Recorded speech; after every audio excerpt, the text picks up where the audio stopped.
yang kedua Ibu Trihaini S. Ujau selaku pengawas TK di Kolonial Jatan. Yang kelima Bapak Pardiano Sarjana Pendidikan sebagai Ketua Gugus di Gugus Kembali ini. Pertama-tama marilah kita panjatkan puji serta syukur dari Allah SWT yang telah memberikan rahmat, hidayah, inayah kepada kita pada siang hari ini.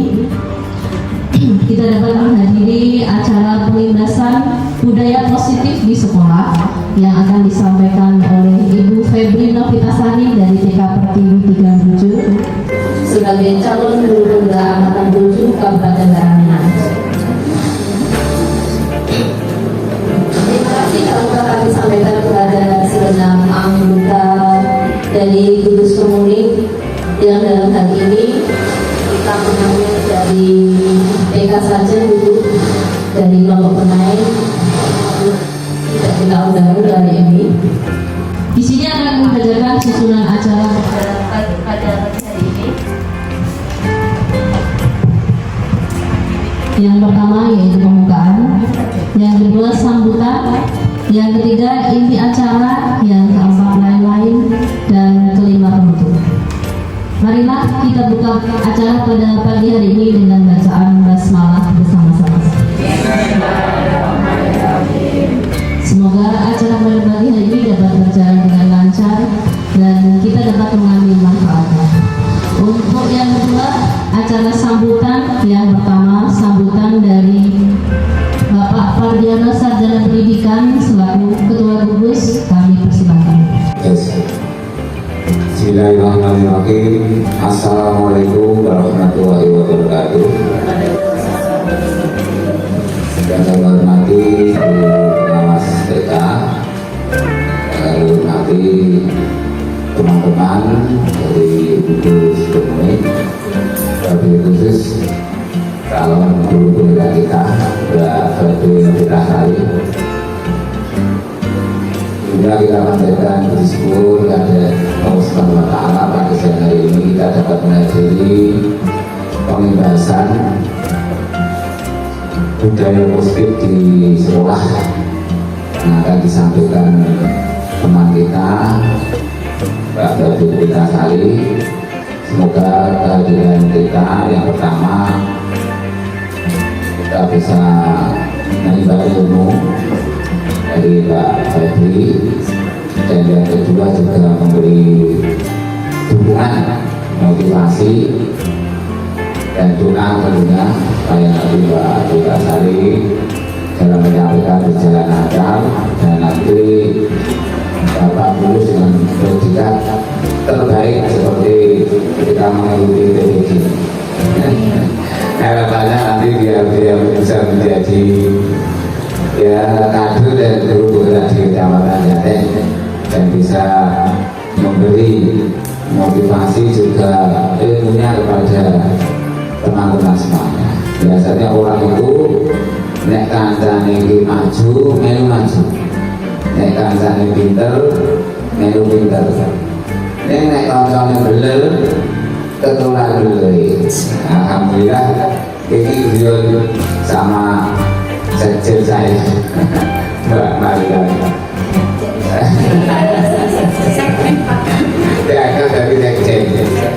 Nah itu kan biasanya saya di Dahlia nek komunikasi kenapa sekali ngawani nek kono dari ketua itu kemudian benar-benar banyak masalah yang itu dilalui masih bukan karena kan sudah beda lintas,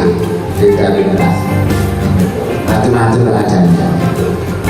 Jadi dengan itu keadaan seperti itu malah dari benar. Mungkin dia ada mengalami banyak masalah bertempat dengan alam, biasanya jadi kreatif. Mudah-mudahan di sini nanti saya tidak tidur, malah justru dengan teman-teman yang hebat-hebat ini menjadi motivasi. Ini kan kalau buka mas emisi data nih loh, ini kan bukan nonton banget ini. Kita yang motivasi itu apa? Ya, nanti kita dukung teman-teman semuanya ya. Ini kok nek sing tampil anakku itu aja koyo bali kita.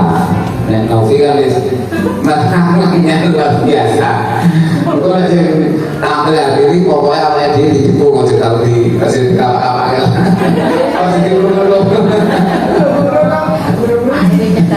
Ora kan dari sini nek Novi kamu terserah. Karena kan sudah beliaunya kan sudah pengalaman luar biasa. Nah itu beda. Untuk semuanya nanti kita dukung semuanya. Karena itu bangga ya di grup sebelumnya misalnya guru-guru dulu. Jirokas itu sih kudu daftar. CPNS Mbak Mariam, wajib main. Terus Adinda sama Martina harus jadi sebenarnya calon sekretaris GDKI ini calon bendahara GDKI mumet aku dari ketua GDKI dari bendahara ini jadi pokoknya sebenarnya pengungsi bukan kekomunis karena nanti bendahara apa ini Bumalia bendahara PGRI ini bendahara DPK Bupati DPK ini ganti anu nopo itu sih lurus bendara juga. Ini sudah teruji semuanya. Kalau mengerti di sini pelaporannya bagus dan jujur beres iso gitu nih. Kita ketika bendara kita itu masih salah pilih. Karena kemarin perjanjiannya urut suara terbanyak. Nah karena suara terbanyak, oke dia Pak Tarmadi keluar menurut aku wakil, terus Bu Suci, Bu Hati, Bu Anik, Bu Yul, tapi jalur dulu dari bendara urut suara terbanyak.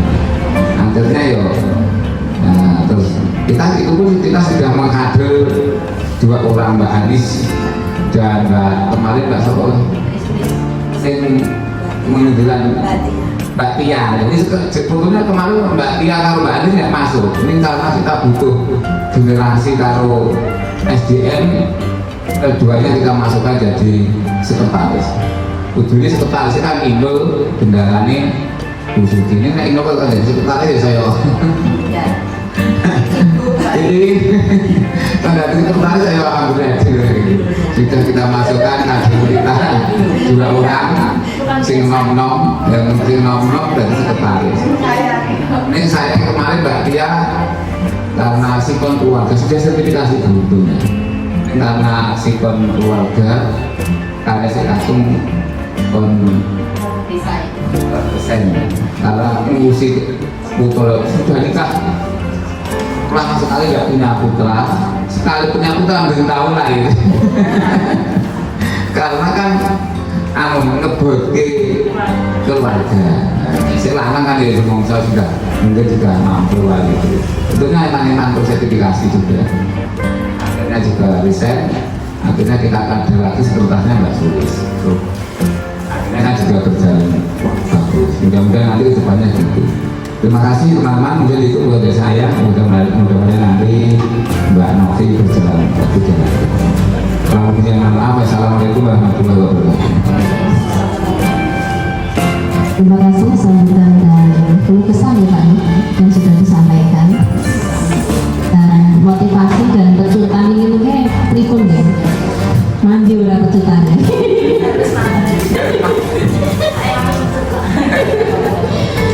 Terima kasih sekali untuk yang kedua sambutan dari yang terhormat Ibu Tri Rahayu Sarjana Pendidikan AUF selaku pengawas TK dari Kolonel Medan. Monggo kami persilakan.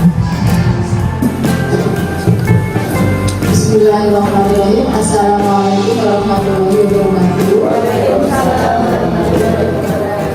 Yang berkaitan Pak Abdul serta yang kami banggakan Ibu Febri Novitasari sebagai calon guru penggerak yang insya Allah nanti akan memaparkan apa itu tentang pembahasan mobilisasi harapan 2000 di sekolah, rangkaian dari program diklat atau calon guru ini mudah-mudahan Allah SWT memberikan ridho dengan dan rahmatnya, berkahnya untuk kita semuanya, ilmunya barokah, kita bisa melaksanakan apa yang disampaikan nanti di lembaga kita dengan baik dan akan menambah kualitas layanan kita di IPK. Juga kami juga mohon untuk teman-teman yang belum mendaftar calon guru penggerak maupun praktek, mudah-mudahan keberadaan ibu atau Mbak Febri Novitasari ini nanti bisa menyemangati kami semuanya, sehingga nanti bisa sharing dan bisa menjadikan pencerahan untuk kalian semuanya, sehingga kalau ada kendala atau kesulitan itu bisa minta saran ataupun masukan dari beliau yang sudah menjalankan program guru penggerak ini. Seperti yang diaturkan Pak Mardiono tadi, untuk Gus Kuning yang insya Allah itu paling aktif ya Bu ya, saya informasi dari dulu ini juga seperti itu, dan saya juga melihat juga kenyataannya juga termasuk aktif dalam kegiatan gugusnya. Yang lainnya itu saya alpar itu kok ngomong perasaan itu sini sama tempatnya bulan. Bulan itu saja gugusnya kemarin saya akan juga nggak ada yang berangkat.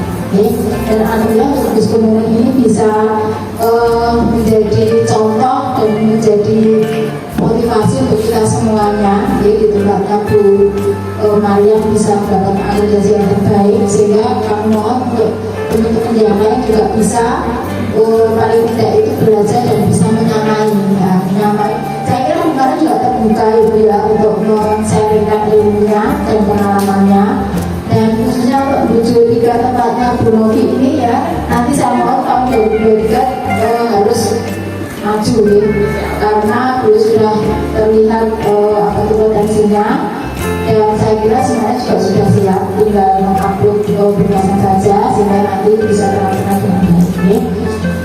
Untuk menyingkat waktu, karena ini hari Jumat sudah siang ya, supaya ilmunya nanti bisa terserap lebih maksimal, mungkin sambutan saya dulu ya, nanti bisa diberi ditanya jawab.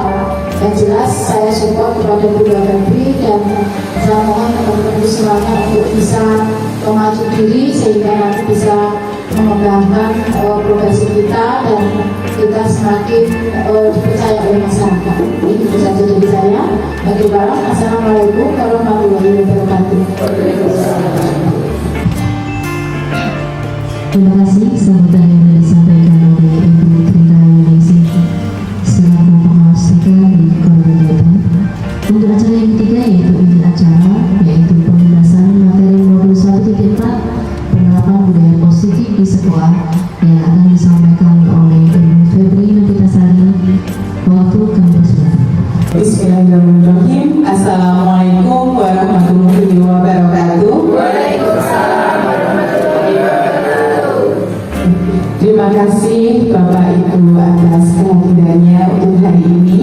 Yang terhormat Ibu Trina Yuningsih selaku pengawas TK di Komuning Jaten, dan yang terhormat Bapak Mardiono selaku Ketua Gugus Komuning, dan tak lupa yang terhormat Bapak Ibu guru rekan sejawat dari Gugus Komuning yang berbahagia. Terima kasih. Saya diberikan kesempatan karena memang saya diberikan amanah di modul 1.4 ini untuk mengimbaskan kepada rekan sejawat, kepada Bapak Ibu guru hebat di Gugus Komuning ini tentang penerapan budaya positif di sekolah. Yang mana ini adalah pengimbasan yang kedua dari saya setelah saya sudah 2-3 bulan berlalu mengikuti pendidikan calon guru penggerak angkatan 7 dari Kabupaten Karanganyar. Untuk menyingkat waktu, tapi sebelumnya saya izin, saya berdiri di sini bukan saya yang paling hebat, bukan saya yang paling pintar, tapi memang ini amanah dan saya harus mengibarkan bersama-sama supaya hebat juga bersama-sama untuk kemajuan pendidikan di Indonesia, khususnya di lembaga TK kita masing-masing. Gitu deh Pak Bu. Saya mulai untuk pengibasan budaya positif.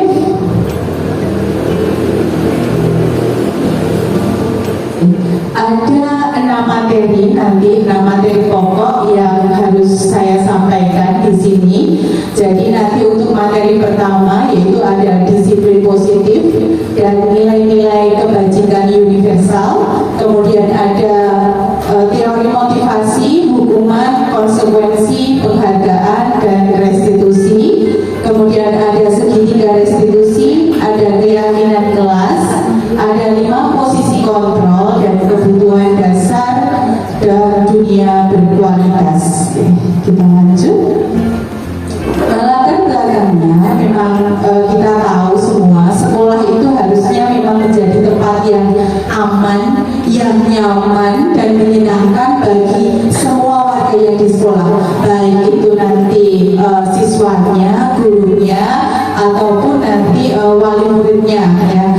Jadi hal ini tentunya sejalan dengan filosofi pemikiran Bapak Pendidikan kita, yaitu Bapak Ki Hajar Dewantara, yang menyatakan bahwa pembelajaran di sekolah itu harus bisa memerdekakan murid dan berpusat pada murid. Kemudian yang kedua juga kita sebagai pendidik, sebagai guru, kita harus mengikuti kodratnya anak. Jadi kodrat anak itu ada 2, baik itu kodrat alam dan kodrat zaman. Kemudian yang ketiga, pembelajaran itu tidak bertentangan dengan nilai-nilai kemanusiaan ya. Kemudian yang keempat juga ada sekarang di Merdeka Belajar ini kita harus ada pembangunan budi pekerti. Jadi budi pekerti ini kita bangun lagi bagaimana caranya, dan fokusnya bukan hanya pada hasilnya, tapi kita berprosesnya di situ yang kita fokuskan. Jadi sekarang itu bukan berfokus pada hasil, tapi pada prosesnya. Kemudian budaya positif ini adalah salah satu faktor yang dapat diciptakan untuk mewujudkan pembelajaran yang sesuai tujuan pendidikan nasional kita. Jadi memang budaya positif ini sangat diperlukan, di mana nanti akan mengimbaskan kepada kegiatan-kegiatan sekolah kita. Begitu. Kita lanjut lagi. Nah, kita mulai masuk ke materi pertama tadi. Pokok bahasan pertama yaitu disiplin positif dan nilai-nilai kebajikan universal. Jadi Bapak Pendidikan kita Ki Hajar Dewantara menyatakan bahwa untuk menciptakan murid yang merdeka itu syarat utamanya adalah disiplin yang kuat. Nah, biasanya kalau Bapak Ibu mendengar kata disiplin, apa yang terbayang pertama kali disiplin? Tahu Pak? Ya, taat dan tepat waktu. Taat dan tepat waktu. Umatnya, kenapa Bu Mariam? Selain taat dan tepat waktu, kalau ada kata positif, mendengar kata positif. Disiplin. Ya maaf, mendengar kata disiplin apa kira-kira yang terbayang? Positif aku konsekuen. Konsekuen, ya. Apalagi teman-teman? Ada lagi, ada tanggung jawab, mungkin ada hukuman. Jadi memang disiplin ini kalau kita terbaik pertama harus patuh. Nanti kalau tidak patuh akhirnya akan dapat hukuman. Ya seperti itu. Padahal yang dimaksud disiplin di sini yaitu disiplin diri yang memiliki motivasi internal. Jadi anak-anak itu dibangun supaya memiliki motivasi intrinsik yang berasal dari pribadinya masing-masing ya. Karena disiplin positif ini merupakan pendekatan mendidik anak untuk melakukan kontrol diri,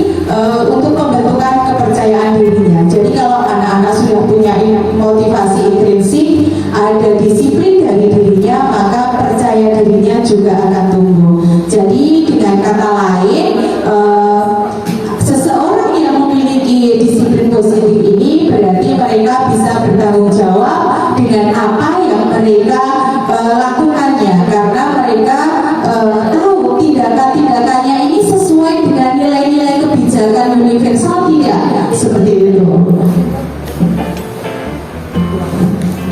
Ya, sebagai pendidik, tujuan kita itu adalah menciptakan anak-anak memiliki disiplin diri sehingga mereka bisa berperilaku sesuai dengan nilai-nilai kebajikan universal dan memiliki motivasi intrinsiknya, bukan ekstrinsik. Jadi kalau anak-anak melakukan sesuatu itu bukan karena takut sama gurunya, bukan karena dorongan atau motivasi dari gurunya ataupun orang tuanya. Sebagai contoh yang kita biasa lakukan sehari-hari, itu biasanya anak datang, ya itu melepas sepatu kemudian diletakkan di rak. Itu tanpa disuruh, itu anak sudah memiliki disiplin positif dengan sendirinya karena kebiasaan.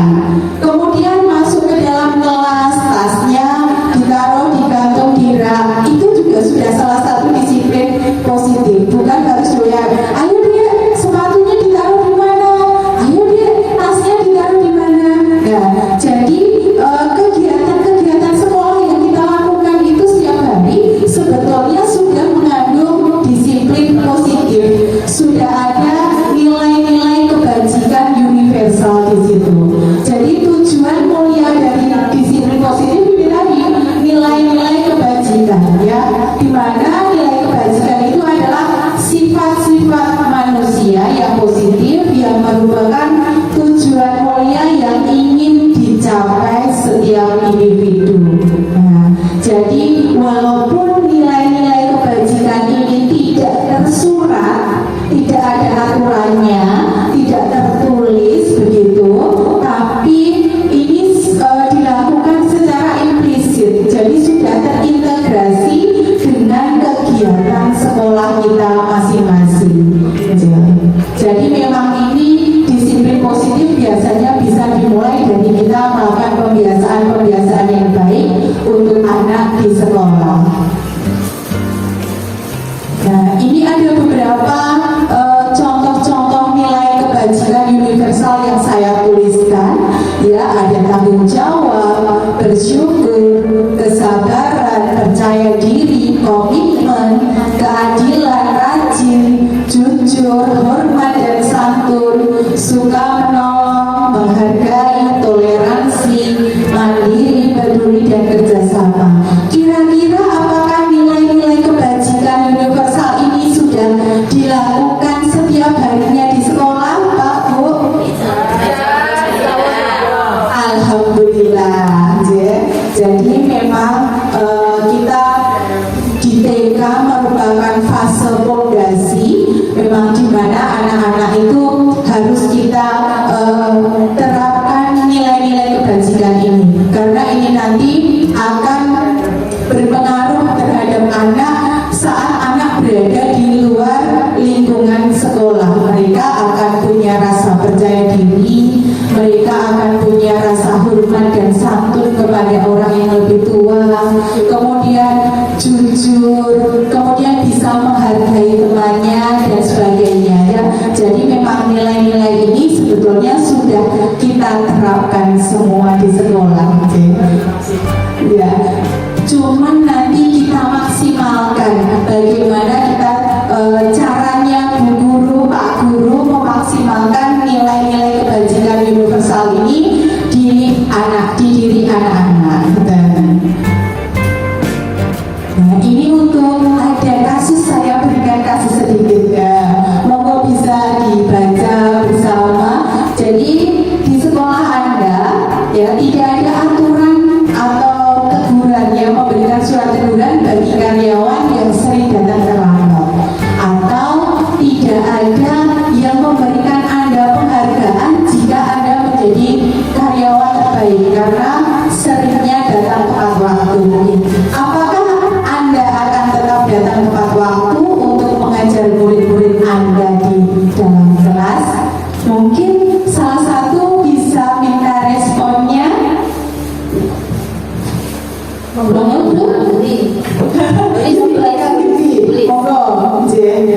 Jadi ada kasus seperti ini. Saya buat kasus di sekolah kita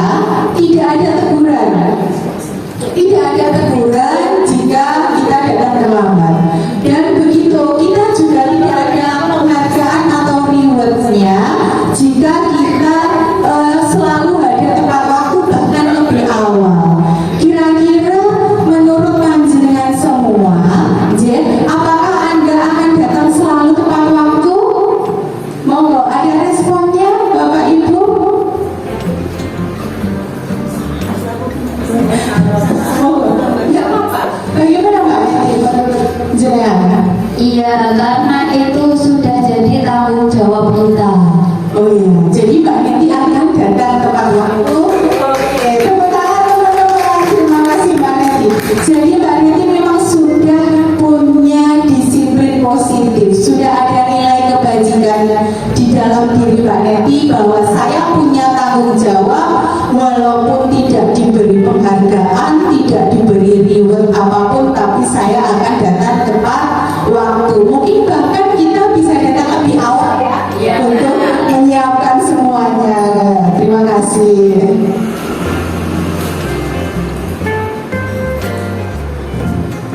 Ya, untuk yang kedua, cepat Bu, kita masuk ke pokok bahasan yang kedua, yaitu teori motivasi, hukuman, konsekuensi, dan restitusi.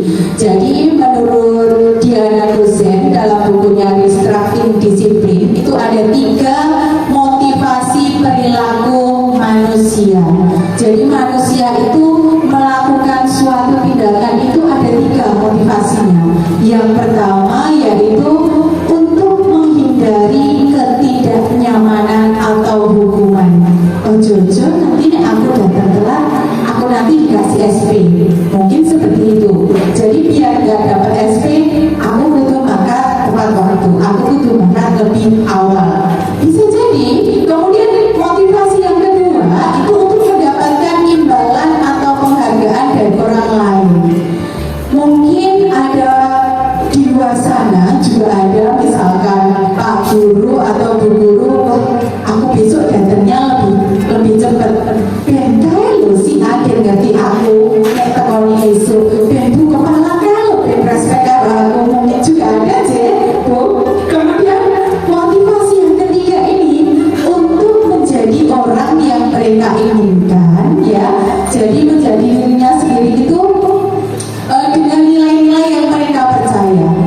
Aku dapat reward atau enggak, aku hukuman atau enggak, yang penting saya tanggung jawab. Karena ini amanah, saya sudah pilih jadi guru, saya harus konsisten, bisa datang tepat waktu. Kira-kira kalau Bapak Ibu guru yang ada di sini, Bapak Ibu guru hebat, rekan-rekan hebat saya ini, kira-kira motivasi yang mana ini? Yang nomor 1, 2, atau 3? Ketiga-tiganya. Bapak ketiga-tiganya. Kalau Bu Dina? Yang ketiga. Oh, yang ketiga. Bu Dina juga yang ketiga. Oke, terima kasih. Jadi memang ini sudah menjadi pilihan kita, ini menjadi tanggung jawab kita. Jadi memang kita pilih motivasi yang ketiga dari dirinya sendiri. Kalau Pak Pur mungkin ada jawaban beda, nggak apa-apa, ketiga-tiganya. Yo.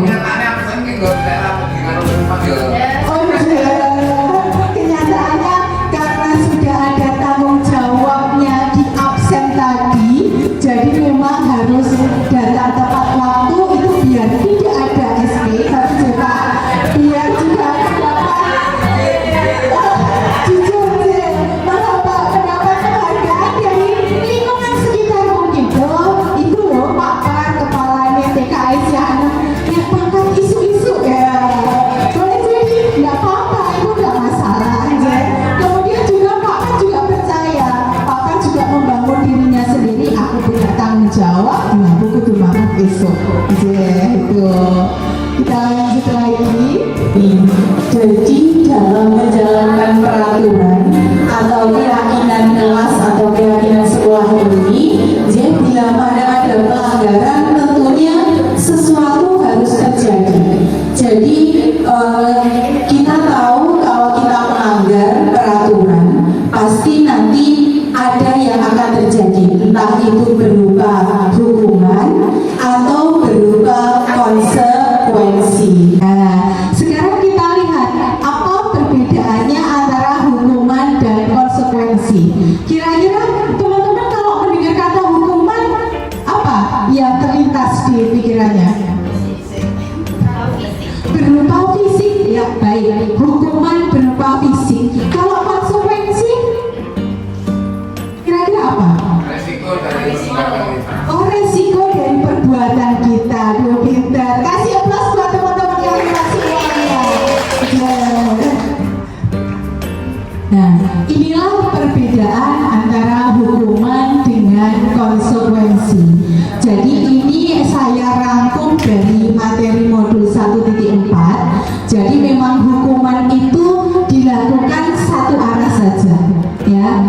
kemudian sifatnya spontan atau seketika dan tidak direncanakan hukuman itu. Kemudian tadi betul Bu Maria berupa fisik ya, tapi tidak hanya fisik, tapi psikisnya juga.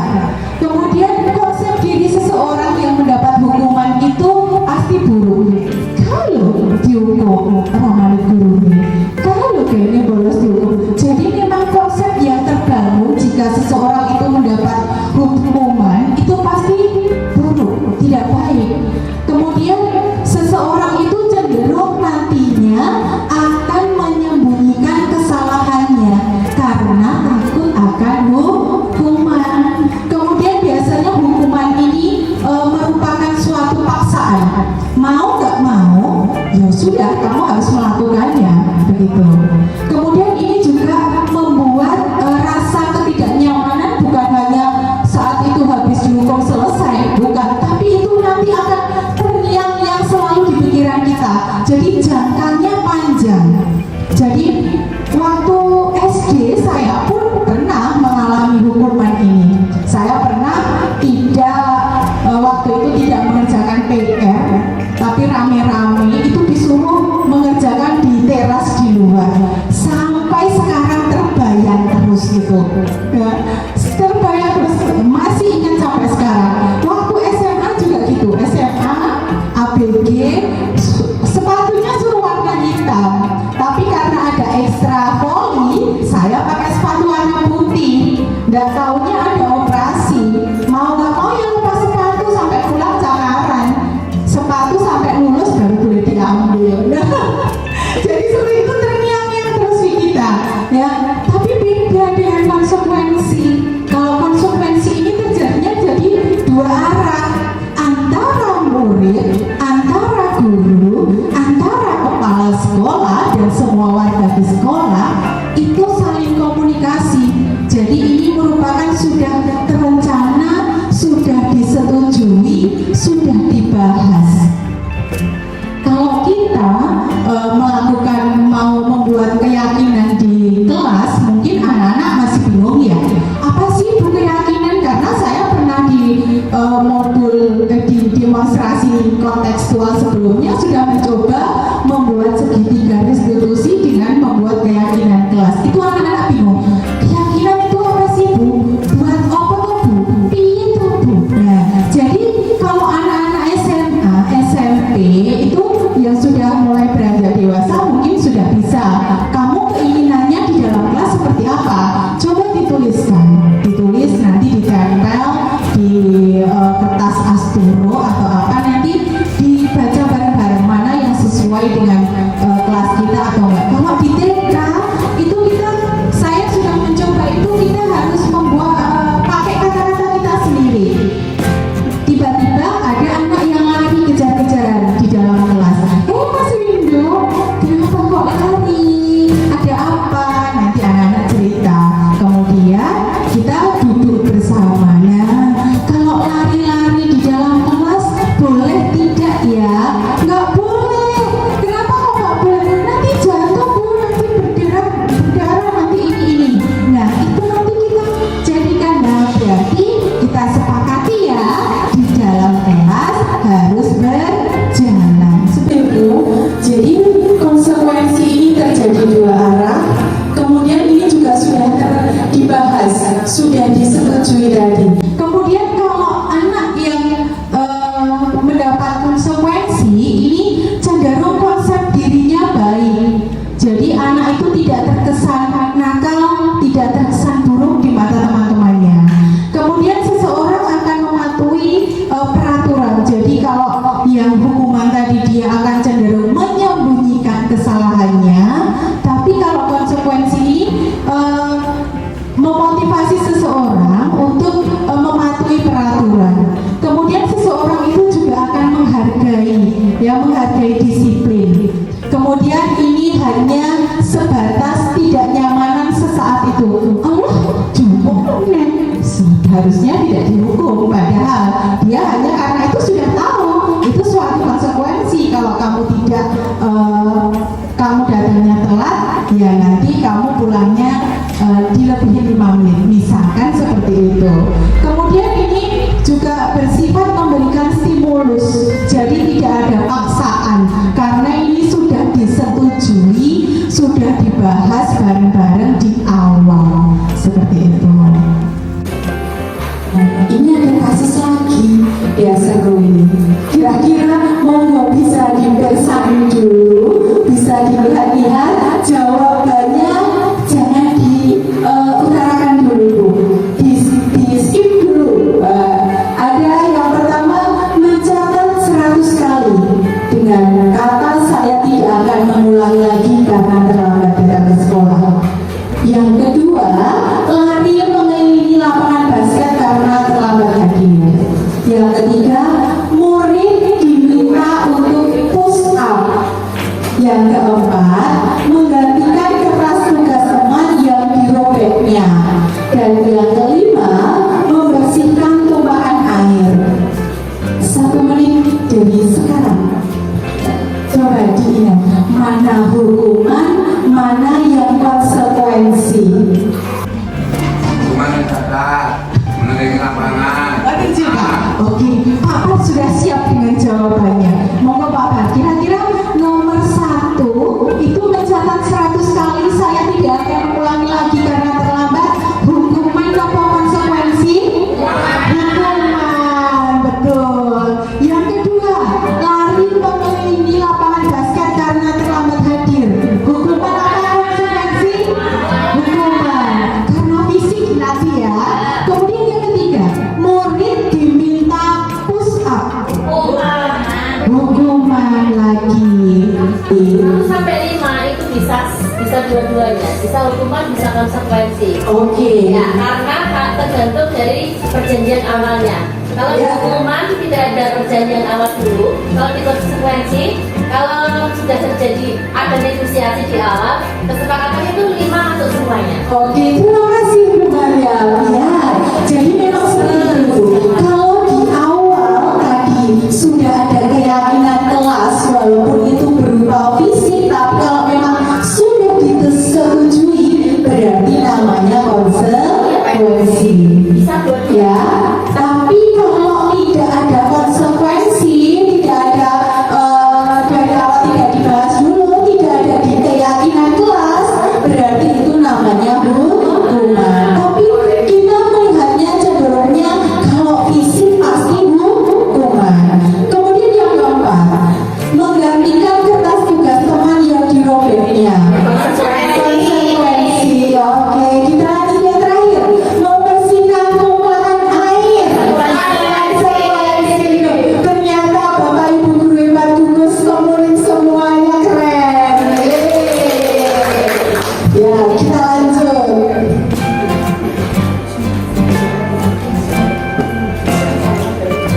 Setelah ada hukuman, ada tadi teori motivasi, hukuman, konsekuensi, kita masuk ke penghargaan. Nah, penghargaan atau reward.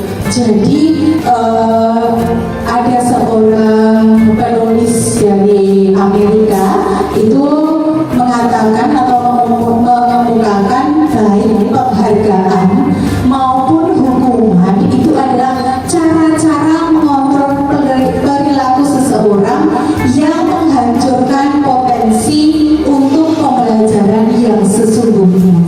Jadi saya sendiri baru tahu, baru sadar setelah mempelajari modul 1.4 ini, ternyata selama ini kita memberikan penghargaan itu adalah mematikan motivasi intrinsik dari dalam diri anak-anak.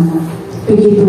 Padahal ada di bukunya kita sendiri kalau anak TK, kalau anak TK itu memberikan reward, itu memang anak-anak senangnya minta ampun, senangnya luar biasa.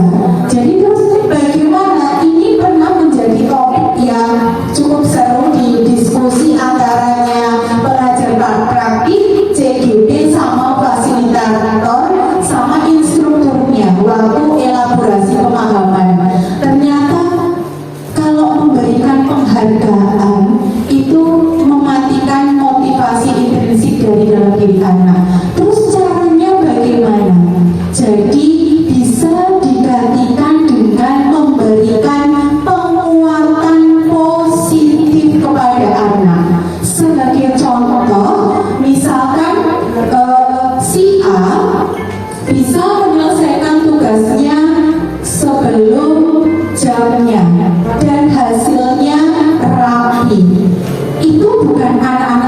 dikasih reward, nanti tak kasih bintang 4 kalau nilai monggo aja, tapi kalau reward nanti, nah itu tidak perlu, tapi bisa diganti dengan penguatan positif. Dengan cara apa? Menjadikan si A ini sebagai teladan, sebagai contoh untuk teman-temannya. Loh, kalau kamu selesai cepat seperti si A, kamu nanti segera istirahat, kamu akan bermain di luar, begini. Jadi anak-anak itu kita jangan mematikan motivasi intrinsiknya dengan wah aku nanti tidak cepat untuk bintang 4, aku kan yang cepat untuk promen.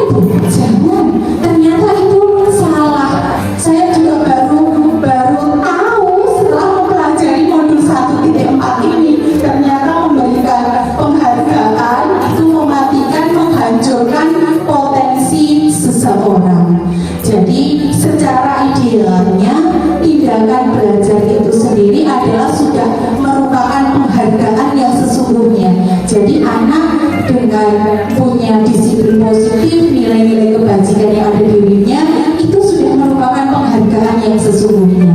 Jadi untuk selanjutnya kemudian ini juga sudah diamati tentang tindakan penghargaan ini. Jadi penghargaan dan hukuman ini memang dapat menghancurkan potensi seseorang. Maka Pak Bu, kemarin saya juga pernah tanyakan ke ibu fasilitator saya, Ibu Retno Sri Lestari, bagaimana dengan anak kita? Apa cuma dikasih bintang saja, misalkan kita bikin bintang ditempel di baju, apakah itu tidak boleh? Nah, itu kalau anak kita tergantung bagaimana cara kita, bu gurunya memotivasi anak. Jadi kita bukan, ayo nanti kalau sudah selesai dapat bintang ditempel. Jadi bukan seperti itu. Kalau seperti itu nanti masuknya masih penghargaan. Jadi kata-katanya saja yang monggo Bapak Ibu bisa lebih halus lagi. Jadi memang jangan mengatakan nanti kita kasih reward, kita kasih penghargaan, itu ternyata tidak boleh. Karena ini juga sejalan dengan pemikiran Ki Hajar Dewantara selaku Bapak Pendidikan kita. Ini keyakinan kelas. Nah, keyakinan kelas ini tadi sudah saya bahas di awal sedikit, sudah dicuplik. Jadi memang keyakinan kelas ini adalah nilai-nilai kebajikan universal yang secara tersirat dan tersurat. Tapi nilai-nilai keyakinan atau keselamatan inilah yang disebut dengan keyakinan. Jadi nanti Bapak Ibu guru bisa membuat keyakinan kelas bersama anak-anak, ya, bersama anak-anak, monggo sesuai dengan lembaganya masing-masing. Jadi nanti seperti apa peraturan-peraturan di kelasnya yang sudah disepakati, berjalan di dalam kelas, cuci tangan, antri, budaya-budaya positif itu sudah menjadi keyakinan kelas. Kemudian hormat dan santun kepada teman dan guru. Jadi kalau di sini itu kita biasakan dengan permisi, maaf, tolong. Nah seperti itu. Jadi kalau anak-anak lewat, terima kasih. Jadi anak-anak lewat di depan bu guru itu sudah sambil nunduk, derek langkong, seperti itu. Jadi memang monggo nanti bisa dibuat. Jadi murid-murid pun demikian. Mereka perlu mendengarkan, perlu memahami arti yang sesungguhnya tentang peraturan-peraturan yang diberikan. Apa nilai-nilai kebajikan di balik peraturan tersebut, tujuan utamanya apa, dan menjadi tidak tertarik atau takut sehingga mereka mengikuti serangkaian peraturan itu tanpa jangan sampai nggak tahu untuk apa tujuannya, seperti itu.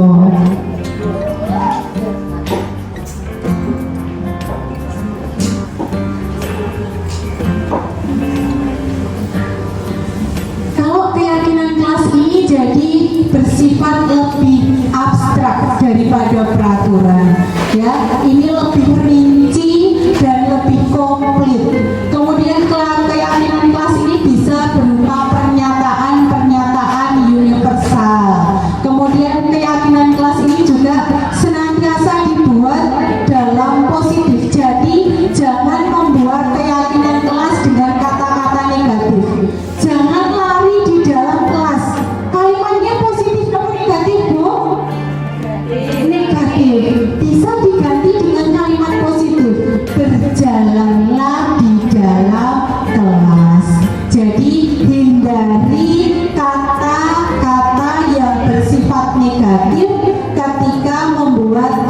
keyakinan kelas. Kemudian keyakinan kelas ini hendaknya tidak terlalu banyak. Jadi biar anak-anak lebih bisa memahami, lebih bisa diingat seperti itu. Kemudian keyakinan kelas ini juga sebaiknya sesuatu yang diterapkan di lingkungan tersebut. Jadi mungkin keyakinan kelas di TK Pertiwi 03 Brujul tempat saya berbeda dengan di TK-nya Budino Pertiwi 2 Jedes. Mungkin bisa beda lagi dengan di tempatnya Bu Suningsih TK Pertiwi 2 Brujul. Jadi memang disesuaikan dengan kondisi lingkungan masing-masing. Kemudian juga semua warga kelas hendaknya ikut berkontribusi dalam pembuatan keyakinan kelas ini lewat curah pendapat. Seperti kalau kita mau membuat peta konsep di awal bikin modul ajar, nah seperti itu anak-anak kita ajak, yuk apa yang membuat yang akan menjadi keyakinan kelas kita. Kita bisa memberikan contoh, misalkan tadi berlari di dalam kelas nggak boleh, saat makan boleh berbicara tidak ya, tidak, bicaranya sepenuhnya. Kita buat keyakinan kelas berarti saat makan berbicara sepenuhnya bisa. Kemudian yang terakhir ini kita bersedia meninjau kembali keyakinan kelas dari waktu ke waktu. Mungkin di bulan ini Januari kita bikin keyakinan kelas, nanti kita di bulan Maret itu sudah tidak berlaku karena ada yang tidak sesuai, nanti kita bisa ganti seperti itu. Besok siap dipraktekkan Bu di sekolah masing-masing. Insya Allah aja. Nanti kalau ada kesulitan bisa calling saya. Siap. Seperti di pengimbasan yang 1.2, Bu Guru langsung praktek. Nah itu ternyata hasilnya, wah ternyata saya bisa ya. Begitu juga di sini di keyakinan kelas. Nanti Bapak Ibu bisa mencoba. Nanti kalau ada kesulitan bisa WA saya atau bisa telepon saya. Jadi nanti dibuat, bisa ditempel di dinding kelas ya, pakai kertas asturo boleh, pakai kertas karton. Nanti kalau kita di TK itu anak-anak lebih sering ditambahin gambar. Misalkan budaya antri, nanti Bapak Ibu bisa cari di Google itu gambarnya antri atau anak-anak pas antri di foto, kemudian nanti ditempel, ditulis budaya antri. Jadi ada foto di situ, anak-anak lebih senang lagi. Kita lanjut ya. Ini sudah memasuki materi yang keempat, yaitu kebutuhan dasar manusia. Ternyata manusia itu punya 5 kebutuhan dasar. Yang pertama yaitu kebutuhan bertahan hidup. Yang kedua, kasih sayang dan rasa diterima. Kemudian ada kesenangan, ada penguasaan, dan ada kebebasan.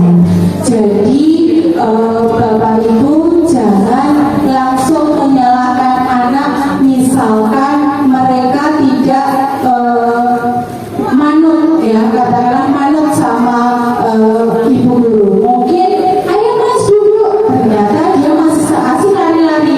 Mungkin dia ada kebutuhan dasarnya ini yang belum terpenuhi. Apa mungkin karena dia cari-cari kasih sayang, dia butuh perhatian, atau mungkin dia cari kebebasan.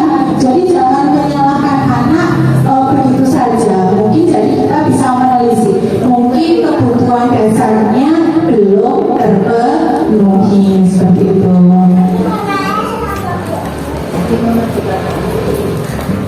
Nah ini saya berikan kasus lagi.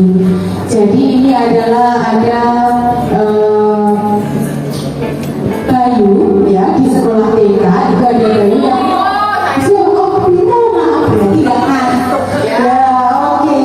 Bimo ya, memang kalau dari samping gak aneh ya. Boleh minta dibacakan Bu Dino. Oh gak kelihatan juga. Oh harus pakai penyambung ya. Oke. Bimo seorang anak TKP selalu berlari keluar kelas menuju jalan raya di depan sekolahnya. Kemudian yang ramai kendaraan, tingkahnya membuat guru Bu Ani bingung dan sering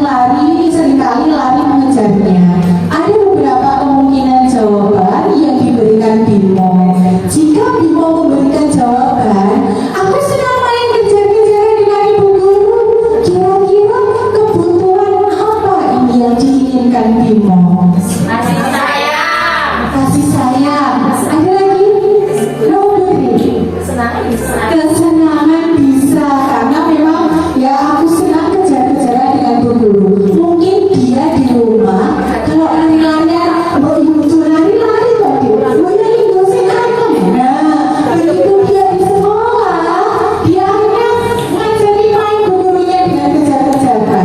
Karena memang dia butuh perhatian, dia butuh kasih sayang, dia juga butuh kesenangan yang mungkin belum didapatkan di rumah. Oke, kita lanjut. Nih, tadi kalau kebutuhan dasarnya sudah kita ketahui, lupa mau Bu, mau kebutuhan dasar itu satu, kasih sayang, kesenangan, kebebasan, masih dua lagi loh Bu, apa boleh?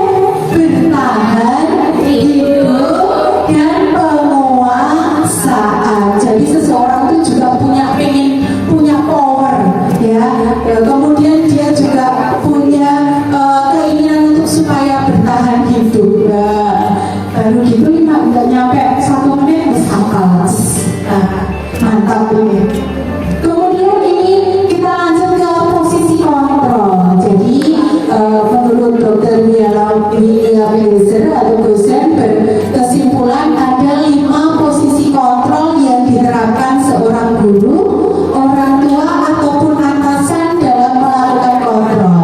Jadi kelima posisi kontrol ini adalah sebagai penghukum, sebagai pembuat rasa bersalah, sebagai teman, sebagai pemantau, dan sebagai manajer. Kira-kira kalau Bapak Ibu guru hebat gugus komunik ini posisinya yang sering dilakukan yang mana nih? Sebagai teman.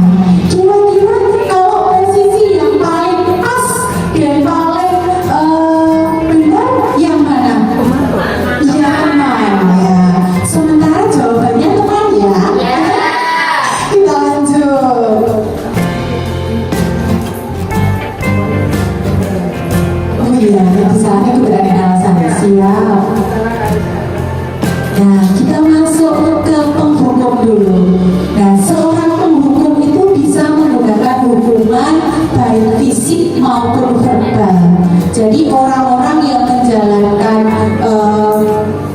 sebagai seorang penghukum ini senantiasa mengatakan bahwa sekolah itu memerlukan sistem atau alat yang dapat lebih menekan murid-murid lebih dalam lagi. Jangan sampai Bu, kita berada di posisi penghukum, apalagi kita di TK, karena penghukum itu biasanya nada suaranya tinggi, kemudian bahasa tubuhnya itu matanya melotot, terus meleroi, kemudian jari-jari kita itu sambil nunjuk, kowe iki lho, bukan dari kok ya rada metode.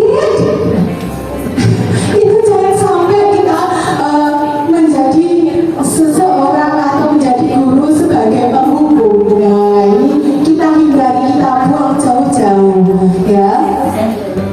Kemudian masuk ke membuat merasa bersalah. Jadi seorang guru itu juga bisa menjadi posisi kontrol pembuat merasa bersalah. Jadi pada posisi ini biasanya guru akan bersuara lebih lembut. Nah, pembuat rasa bersalah ini akan menggunakan keheningan untuk membuat orang lain merasa tidak nyaman, bersalah, dan rendah diri. Jadi bu gurunya itu nadanya memelas, ayo Dode, digarap sih, nanti bu guru diseneni mamamu loh di garap. Nah, seperti itu adalah salah satu contoh di mana posisi kita yaitu posisi pembuat merasa bersalah. Jadi kita memelas kepada anak, bahasa tubuh kita itu merapat ke anak, sambil muka kita wes pelas banget. Ayo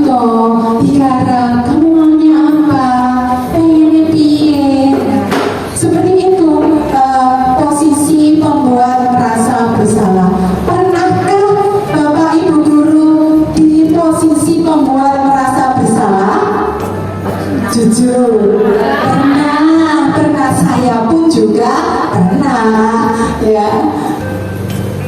Kemudian, nah ini tadi jawaban paling banyak di posisi teman. Nah, jadi memang guru pada posisi ini tidak akan menyakiti murid, kemudian akan tetap berupaya mengontrol murid melalui persuasi. Kemudian posisi teman pada guru ini bisa negatif atau positif. Loh, ternyata posisi teman yang saya pikir selama ini paling benar, ternyata itu juga bisa menimbulkan yang sesuatu yang negatif, penilaian yang negatif. Jadi guru di posisi teman ini menggunakan hubungan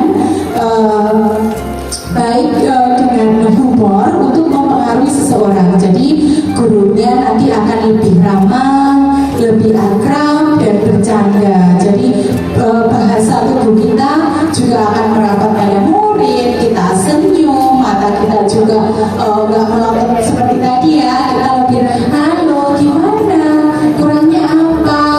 Mau dibantu gimana? Nah, jadi ya jadi memang posisi teman ini sudah bukan lumayan ya lumayan, karena nanti ternyata endingnya ada yang lebih lagi dari posisi kontrol sebagai teman. Kita lanjut dulu. Nah, ini kita posisinya sebagai pemantau. Jadi memantau itu mengawasi. Jadi posisi kita mengawasi, jadi kita bertanggung jawab atas perilaku orang-orang yang kita awasi. Yang kita awasi siapa? Anak-anak. Ya, itu titipan dari wali murid karena mereka sudah percaya kepada kita. Kemudian di posisi pemantau ini berdasarkan pada peraturan-peraturan dan konsekuensi. Ya, dengan sanksi atau konsekuensi kita dapat memisahkan hubungan pribadi kita dengan murid sebagai seseorang yang menjalankan posisi pemantau. Jadi posisi pemantau itu nadanya, suara nadanya datar, kemudian bahasa tubuhnya juga lebih formal. Jadi kita tidak hanya di posisi teman saja sebagai guru, karena ternyata posisi teman tadi juga ada sisi negatifnya, tapi kita juga bisa sebagai berposisi sebagai pemantau ya. Jadi memang guru itu posisinya bisa menjadi teman, pemantau, dan inilah yang terakhir, posisi manajer, di mana posisi manajer ini memang ternyata posisi yang paling tepat. Kalau kita sudah menjadi posisi teman dan pemantau, berarti kita lanjut lagi, melangkah lagi menjadi posisinya manajer. Karena di sini posisi terakhir ini adalah posisi di mana guru berbuat sesuatu bersama dengan murid, mempersilahkan murid mempertanggungjawabkan perilakunya, mendukung murid agar dapat menemukan solusi dari permasalahannya sendiri. Nah, jadi yang paling pas kalau kita sudah bisa menjadi posisi teman dan pemantau, kita harus juga bisa sesekali tempo menjadi manajer ya, karena memang di posisi manajer ini penekanannya bukan pada kemampuan konsekuensi, tapi kita lebih dapat berkolaborasi dengan murid, bagaimana caranya memperbaiki kesalahan-kesalahan yang ada, begitu. Kita membimbing murid untuk dapat mengatur dirinya. Jadi kita tidak untuk mengatur, ayo kudu ini, sing apik ini, bukan. Tapi kita membimbing mereka untuk dapat mengatur dirinya sendiri. Jadi seorang manajer itu tanpa disadari bahwa memang pencapaian posisi manajer ini di mana murid itu lebih menjadi pribadi yang mandiri, mereka merasa merdeka dan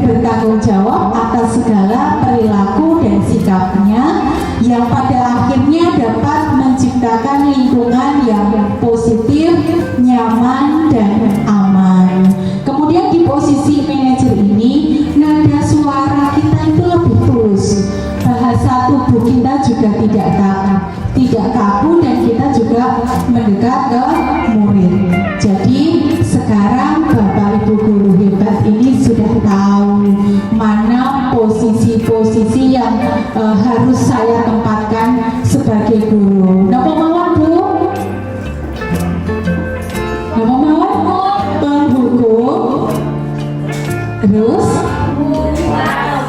pembuat merasa bersalah, teman, pemakau, dan manajer. Tapi yang harus kita hindari, ada berapa posisi yang harus kita hindari? 2, posisi penghukum dan pembuat merasa bersalah. Jadi sekarang Bapak Ibu guru hebat ini sudah tahu posisi mana yang saya sebagai guru ya. Tuh. Dinamik kok sampai loyo. Speaking dulu pribon Bu. Biar tidak sepaneng. Lanjut Bapak speaking. Oh, juga.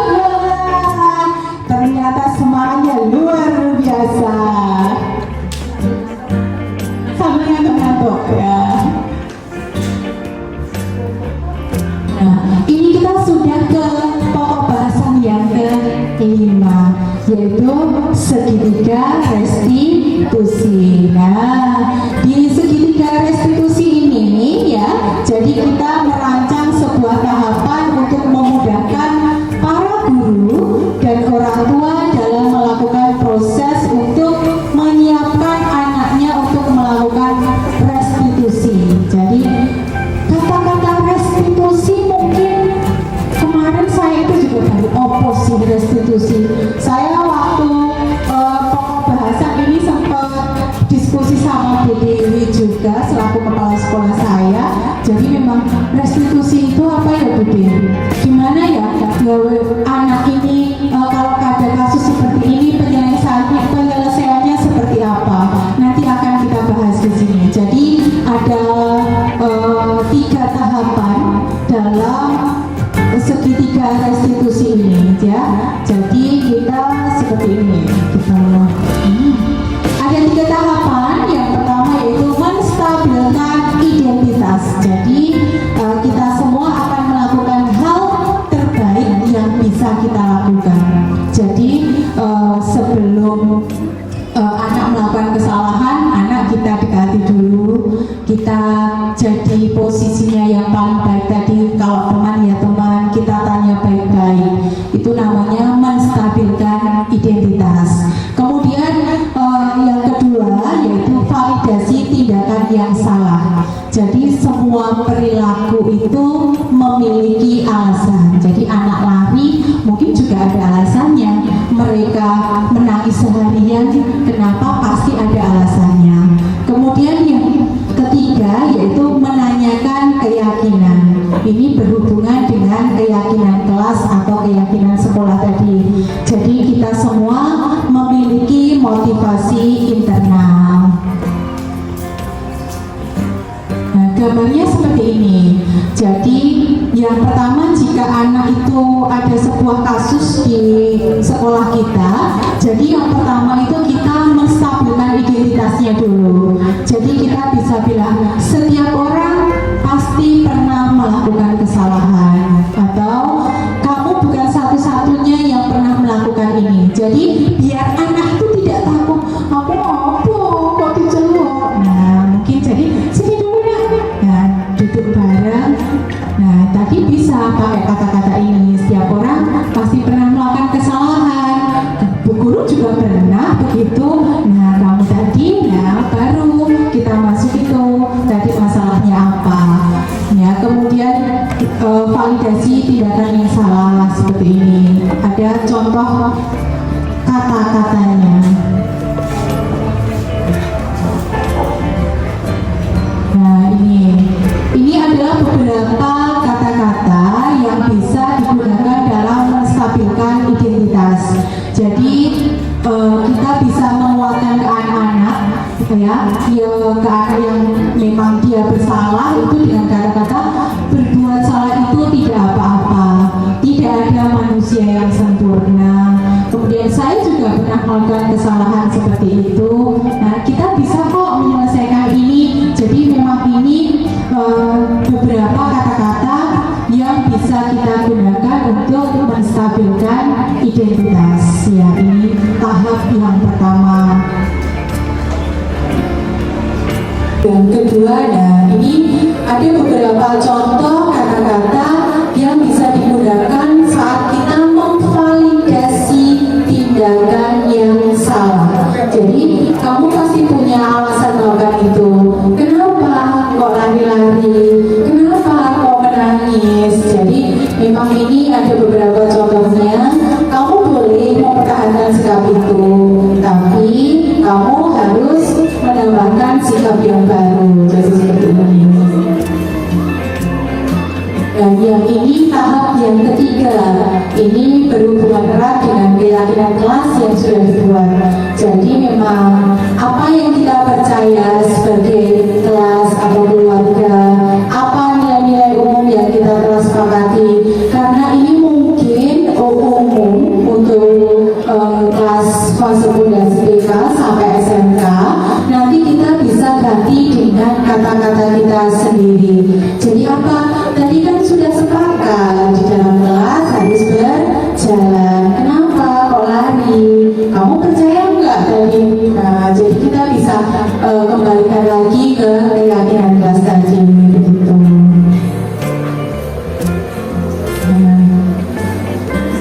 Ternyata sudah di ujung ini, sudah ada terima kasih ya.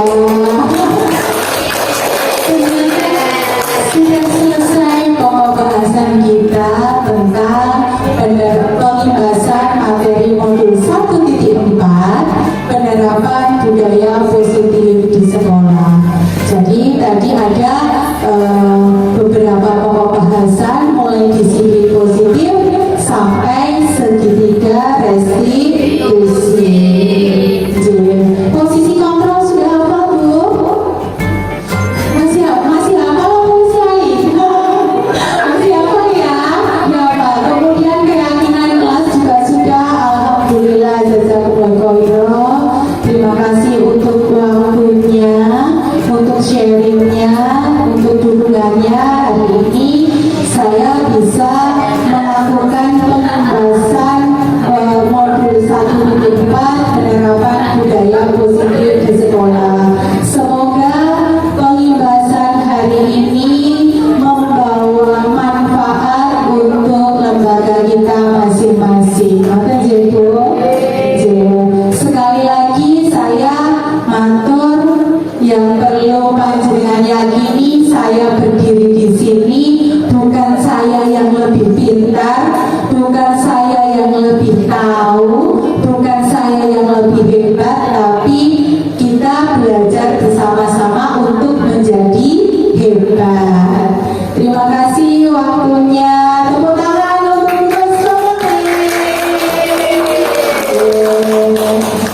Assalamualaikum warahmatullahi wabarakatuh.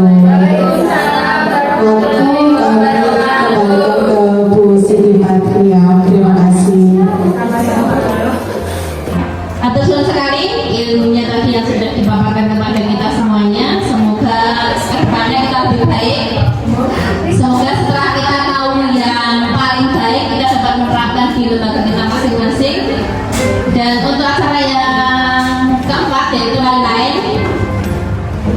nanti juga tadi sudah dijalan Mbak Novi. Untuk acara lain-lain kita isi dengan foto bersama. Foto bersamanya nanti di depan. Kalau itu berarti nanti setelah saya tutup aja nih Bunda, kita baru foto di luar. Mungkin kita foto keluar, betul balik boleh lagi. Terima kasih waktunya untuk hari ini. Terima kasih Mbak Febi Novitasari yang telah memaparkan panjang lebar sehingga sekarang kita jadi lebih tahu ilmu yang benar, dan kiranya sahabat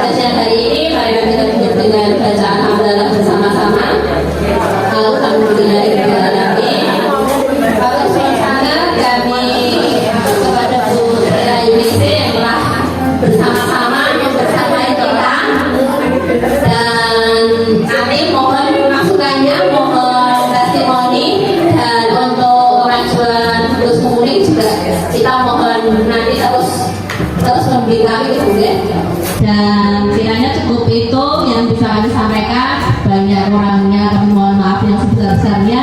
Bila taufiq wal hidayah. Wassalamualaikum warahmatullahi wabarakatuh. Saya pengawas TK di Kabupaten Jateng, Ibu Ningsih SPD yang saat ini sedang mendampingi Bunda Febri Novitasari untuk menyampaikan pembebasan tentang disiplin positif di sekolah. Saya salut dengan apa yang disampaikan beliau tadi. Alhamdulillah dengan penyampaian materi-materi yang sudah menyeluruh, sehingga teman-teman di Gus Kemuning ini tadi bisa menerima dengan baik, dan mudah-mudahan dengan harapan di sekolah nanti bisa diterapkan, sehingga nanti anak-anak akan bisa memahami apa arti itu pendidikan secara merdeka, dan dia akan melakukan kegiatan pembelajarannya dengan penuh semangat, dengan rasa senang hati, dan insya Allah akan memberikan nilai positif untuk anak-anak kita semuanya. Saya berharap sekali mudah-mudahan Bunda Febri Novitasari ini nanti bisa menjadi guru penggerak yang inspiratif, yang insya Allah akan menggerakkan di lingkungan sekolah maupun di Gus Kemuning serta lebih luas lagi di IGTKI Jateng ini, sehingga akan menjadi motivator untuk teman-temannya untuk bisa lebih baik lagi. Semangat untuk Bu Novitasari, semoga menjadi guru yang profesional dan bisa menjadi inspirasi untuk teman-temannya. Akhirul kalam, assalamualaikum warahmatullahi wabarakatuh. Assalamualaikum warahmatullahi wabarakatuh. Perkenalkan, saya Thomas Jawa dari Ibu Febri Novitasari yang sedang mengikuti guru penggerak angkatan 7 yang tadi telah memaparkan pembahasan tentang modul 1.4. Dengan pembahasan tersebut, saya mendapatkan informasi baru dan pengetahuan baru yang telah disampaikan Ibu Novitasari, sehingga dapat memperbaiki kualitas saya dalam mendidik anak. Semoga bisa saya terapkan di lembaga saya, dan semangat terus untuk Ibu Febri dalam mengikuti guru penggerak angkatan 7. Wassalamualaikum warahmatullahi wabarakatuh. Assalamualaikum warahmatullahi wabarakatuh. Perkenalkan, nama saya Sutri Ningsih dari TK Pertiwi 02 Brujul. Saya merupakan rekan atau teman sejawat dari calon guru penggerak Ibu Febri Novitasari. Saya ingin mengucapkan terima kasih kepada Ibu Febri Novitasari yang telah melakukan pengimbasan tentang budaya positif materi modul 1.4 di sekolah. Alhamdulillah dengan adanya pengimbasan dari Ibu Febri Novitasari ini, saya mempunyai gambaran yang akan saya terapkan nanti di lembaga saya. Untuk Ibu Febri Novitasari tetap semangat,